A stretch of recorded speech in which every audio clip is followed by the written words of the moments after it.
For around 3 billion years, life was just atoms floating in a cosmic petri dish. Even when hominids emerged 6 million years ago, we were nomads, endlessly wandering. But around 4000 BCE, in the fertile lands of Mesopotamia, we stopped moving. We planted roots, literally, in the city of Uruk. Harvesting cereal grains like wheat and barley meant we didn't have to rely on hunting and gathering. We could create our own food source.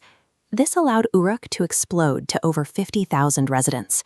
But turning wild grains into edible food with heavy stone handmills required grueling, constant labor. This data visualization shows how that labor exacted a physical toll on the human body. As the population line climbed, we shrank. The average height for men dropped from 5'9" to 5'3". We traded the super athletic builds of our hunting ancestors for the smaller, overworked frames of landlocked farmers. We made a bargain.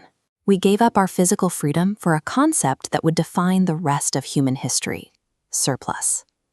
And once you have thousands of people living together with a surplus of food, you require a system of order to manage it all. Managing that surplus required administration, which created the first elites. Suddenly, certain individuals were elevated above the common farmer. Figures like Sargon the Great in Samaria began to conquer neighboring lands, establishing early hierarchies where a select few held the keys to the granary. In Egypt, the pharaohs mobilized thousands of laborers for decades to build the step pyramid at Saqqara, a structure whose sole purpose was to preserve the spirit of one man for eternity. To construct something this massive, society itself had to become a rigid pyramid.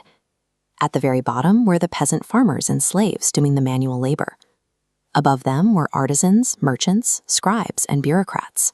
And sitting isolated at the apex was the divine king, supreme and untouchable.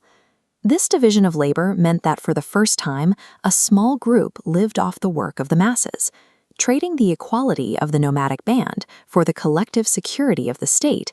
We surrendered our individual autonomy to the first empires. As these empires expanded, keeping thousands of people in line through raw force or the promise of the afterlife became impossible. The elites needed a more reliable tool to maintain order. They had to translate their authority into written law. In Babylon, around 1772 BCE, King Hammurabi etched his rules into a 7-foot-tall stone slab. This stele contained 282 specific laws that every citizen had to follow, giving us one of the earliest instances of a fully legal society. If you look at the relief carving at the top, Hammurabi is depicted receiving his authority directly from the sun god Shamash. This justification enforced a strict class system. The laws explicitly stated that a noble's broken bone required harsher punishment than a plebeian's, making the value of a person's life a matter of their social rank. Other empires tackled order through logic rather than strict punishment. In China, the Zhou dynasty introduced the mandate of heaven, arguing that power belongs to those who earn it through merit. Meanwhile, Greek philosophers, standing in the shadow of structures like the Parthenon, dreamed of a society led by a philosopher king, a leader guided by wisdom rather than brute strength. Power no longer relied on the physical presence of a warlord. It was now a permanent, written architecture that could govern a city even when the king was miles away. Once these codified empires maximized their resources at home, they looked outward. The era of localized city-states was ending, replaced by aggressive military expansion where massive states began to consume one another. Commanders like Alexander the Great marched tens of thousands of men across continents. Julius Caesar marched his legions over the Rubicon, defying the Senate to seize control of Rome. And Genghis Khan unleashed a relentless cavalry that overwhelmed everything from small villages to the towering walls of Beijing. This map of Eurasia shows the scale of these conquests. At his death, Genghis Khan's Mongol Empire connected territories stretching all the way from the Sea of Japan to the Caspian Sea. Millions of isolated people were absorbed under a single banner. This era was defined by brutal bloodshed, yet military imperialism effectively forced isolated pockets of humanity into a single interconnected global network. But political empires are fragile. When the swords break and massive entities like the Roman Empire fracture, a void is left in the structure of human order. Universal religion stepped into that void. Buddhism, Christianity, and Islam spread across shifting borders, offering a shared sense of morality and community that united millions of people without the need for a central emperor enforcing the law. The preservation of knowledge became the new anchor for civilization. Scholars gathered at the House of Wisdom in Baghdad to develop algebra and chemistry. In Africa, leaders like Mansa Musa built grand structures like the Djinguereber Mosque in Timbuktu, transforming the city into a hub for Islamic theology and literature. The physical walls of conquering armies eventually crumble, but the bonds of shared faith and preserved knowledge proved far more resilient in maintaining societal order. A connected world carries a lethal double-edged sword. Trade routes like the Silk Road brought incredible wealth to Europe, but they also provided a path for the bubonic plague, wiping out tens of millions of people across continents. The aftermath of the plague created a massive labor shortage. Suddenly, the peasants at the bottom of the social pyramid had leverage. Landowners had to allow farmers to keep more of their crops, which weakened the grip of feudal lords and forced the evolution of early workers' rights. This fracturing of top-down rule sparked the Renaissance.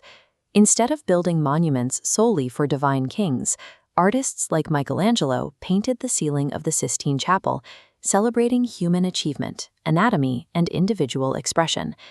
However, this era of European rebirth brought catastrophic devastation elsewhere. When explorers like Columbus and conquerors like Cortez crossed the Atlantic, they encountered advanced civilizations in the Americas. Armed with weapons and deadly pathogens, the Spanish erased massive empires like the Aztecs, reducing grand cities like Tenochtitlan to ruins. These trade routes didn't just carry silk. They carried the pathogens that dismantled the labor market and the armies that erased distant empires. This vast interconnected web was the catalyst that dismantled the old world.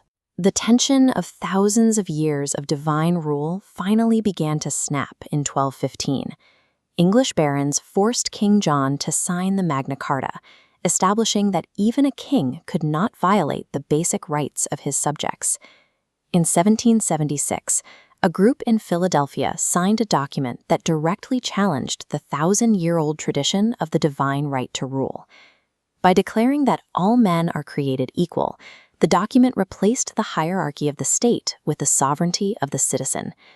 It was the formal rejection of the power dynamic that had begun thousands of years earlier in Iraq. This political freedom was paired with economic freedom. Thinkers like Adam Smith published theories arguing that markets balance themselves through the choices of individual people, without the need for a king's decree. Human history is a grand, continuous cycle. From the first crushed grains in Mesopotamia to the formation of modern democracies, we remain part of the exact same story.